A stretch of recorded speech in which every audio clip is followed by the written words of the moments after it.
back. It's 10:42. Thanks for joining us today. It's time for Local Business Review. And Barry and Wendy, my regular guests, are joining me today. It's just going to be the three of us. And I'm glad that we finally get to just sit down and have a conversation. Barry, it was fun that you were revealing some really neat statistics in our area that we have a very low unemployment rate right now. We are. We're going to, I think Wendy's going to talk about that. I want to talk a little bit about some positive news with all the bad news you hear about the recession. Yeah. First of all, we're just coming off the 4th of July, and do you want to talk about your nails anymore? They were they were comparing their fingernails and pedicures. We already talked about those before being online, and maybe that's too much information. Kelly and I both have new manicure. And pedicure, so I understand what has to be done now. I guess. Done, yeah. You can't see it, but yes, they look very nice. I think we need to thank all the businesses that help support the fireworks. I watched them. They were wonderful over the Wilson Park area. Mm-hmm. And then I found out, and I never want to say anything bad about Wendy, but I have to give her a rough time. Wendy, you are a fireworks snob because you need to share where you saw fireworks once in your life. Once, yes, but many, many, many, many years. I either watched in Pease in Princeton, that's where everyone went in Princeton, or St. Cloud. Many times I've watched here. But one year was very special. I was in New York, so it was very special to see with the Statue of Liberty in the background and being there. Oh, my goodness. Really very special. Right before 9/11, too. Oh, goodness. Was it a big, gigantic, long? It was. And it was just so meaningful being there. But there's no place like home. And I consider both Princeton and St. Cloud home. I've lived here for so long. So there's no place that, like this 4th of July, my brother-in-law and sister are in the St. Cloud band. So they always play right before fireworks. And they came to my house for dinner. And so nothing beats getting together with family. I know. I love it too. Yeah, I don't know if I've ever mentioned that on there. One year when the Legion did it for decades. And there was a group of people at the Legion that did it. And then it was taken over by businesses, which is great that the business community keeps that tradition up. That had been around since the 40s. But one year I had the opportunity to help fire them off. And that was pretty scary because they were short on people. Oh. And did a lot of heavy weapons in the military, but fireworks a little bit different. It was kind of a nail biter, but man, it shows you behind the scenes all the work that goes into it, but now everything's done electronically. Is it? Okay. Well, I've got some good business news in this climate about we're hearing about recessions. But before I get in and talk give some good news about why it's great to live in Minnesota, if there is a recession, and you're getting mixed news signals. Some say we're in it, some say we're on the verge of it, but whatever. But I found an article I thought it was very interesting, and then I can talk a little bit about some activities that we got going on at the SBDC, a recent ribbon cutting. But Wendy. And you wanted to talk about the employment market here in St. Cloud because it is very serious. Yes, that's very good talking points we can have next. But I was just, I think it's become a buzzword, the shortage of staffing and restaurant. We hear a lot with restaurants, but it's more and more, me in commercial real estate, I just can't believe in the last few weeks, it's like every industry. We were just talking about our nails. I mean, it's very hard for people to find nail technicians. Yeah. We had Beth from Quick Fix Massage. Massage therapists are hard to find. I have, 2 local businesses in Sartell that are clients of mine that are struggling to find staff. I mean, it's just across the board. So I started thinking, because this show is about positivity, I'm like, what? So I wanted to kind of talk about what were our first jobs. Of course, mine was a pizza bar, and I talk a lot, but I just can't figure out what's going on. Like some of these places, when I was in high school and when I wanted a car, my parents are like, well, you better get a job then. Yeah. So that's why I got my first job, so I don't understand the staffing shortages. With students not taking jobs, or what is going on? Barry, enlighten us. No, thanks. No stress. So many businesses are struggling with this, and the businesses maybe are doing well, but they can't find staff. I'm struggling to connect the dots on that. Well, it is a struggle, and there's volumes, written out there. You can go online, and it's just everybody is to a certain degree scratching their head because the activities that people are doing for recruitment and job boards and everywhere you go, and St. Cloud GSDC, does a lot with trying to staffing. They do a great job over there. Greater St. Cloud Development Corporation. But we also are like, wow, it's a hurdle, and it's interesting to be in a down, quotes, a down economy now with inflation and everything, and have still a labor shortage. It's confusing a little bit. It is, and even the Wall Street Journal was put an article out on it recently about it. It's kind of it's new. We've never experienced this before. Now, is it because people are staying home, or they only want jobs that are work from home, or is it because parents aren't letting their kids go out of the house and go work because they got to drive their cars and it's more gas? I mean, could be a combination of a lot of things. I mean, because I do see a lot of students out there working. I see quite a few, but I'm like, maybe are there more that really could use those jobs? Because I'm like you. When I was 16, I had to have a job if I wanted spending money. They didn't just hand it over to me.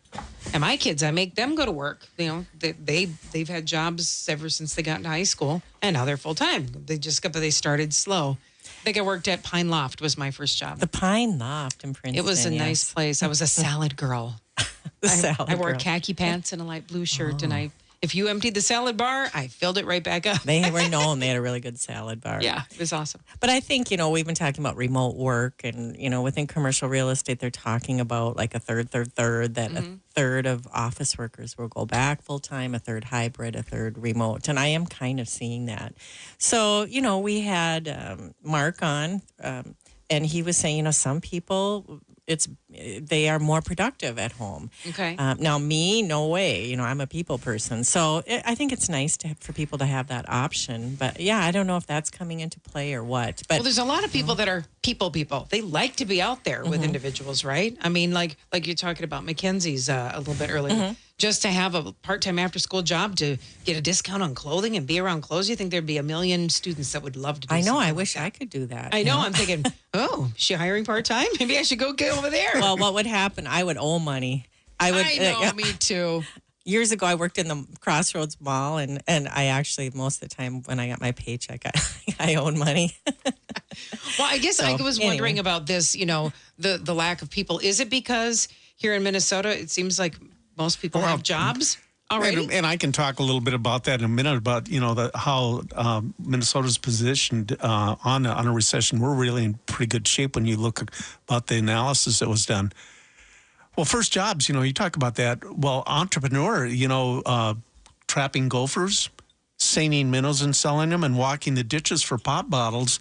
Where I lived, is that what you back did? in the day, I never knew that. 7 miles out of Detroit Lakes by a place called the Four Corners, there was we had an entrepreneurial spirit there. We seined the minnows and sold them to the local store that sold them to the fish, the tourists that would come up. Fun times. Wow. And I guess, yeah, and I've then heard a little that before. dose of being a ride boy on a carny during high school for one summer. That was what were my parents thinking? But that was quite an experience too. You got to run the ride? The tilt-a-whirl. Oh, that's my favorite. Goodness. Yes, and if you spin it fast enough, change comes out of people's pockets, and then you get to pick it up. So get your change out of your pockets. Oh my gosh, hilarious. Well, should we talk a little bit about this serious? Because I'm sure we have some serious listeners to go, well, I want to know what's going on. Yeah. I found an article written by a gentleman by the name of Chris Patola. And he did this article for a business services company called Merchant Maverick. And it talked about the top states most likely to survive a recession in 2022. Okay. And the research was gathered from, it was a mix of very notable, like Pew Research, they grabbed from there, and other noted business statistic organization. Statistica was listed in there as a contributor too. The thing is, the upper Midwest is the strongest, but the number one state that is recession proof is Nebraska. Nebraska? Yes. Surprises me. And then North Dakota is second, and Minnesota is third. But some of the things they looked at, and I'll get a little bit more specific about Minnesota, is does the state have some reserve cash? Okay. They gathered this data on consumers' debt-to-income ratios. what's your income, and then what's your percentage are you in debt, and then states with relatively low unemployment. So there, for every bad reaction, there's a good reaction. Well, that's good. And what was said about Minnesota is, let me just grab that. They talk about, they put the spin on it. They go, the land of 10,000 lakes is not only rich in bodies of water, but also when it comes to GDP, gross domestic product per capita, $73,097 or 12th nationwide. And they thank that to a diversified economy, which I think we see in central Minnesota. Mm-hmm. In fact, many of the top 1,000 publicly traded companies, included Target, 3M, General Mills, are headquartered in Minnesota, so they give that a positive.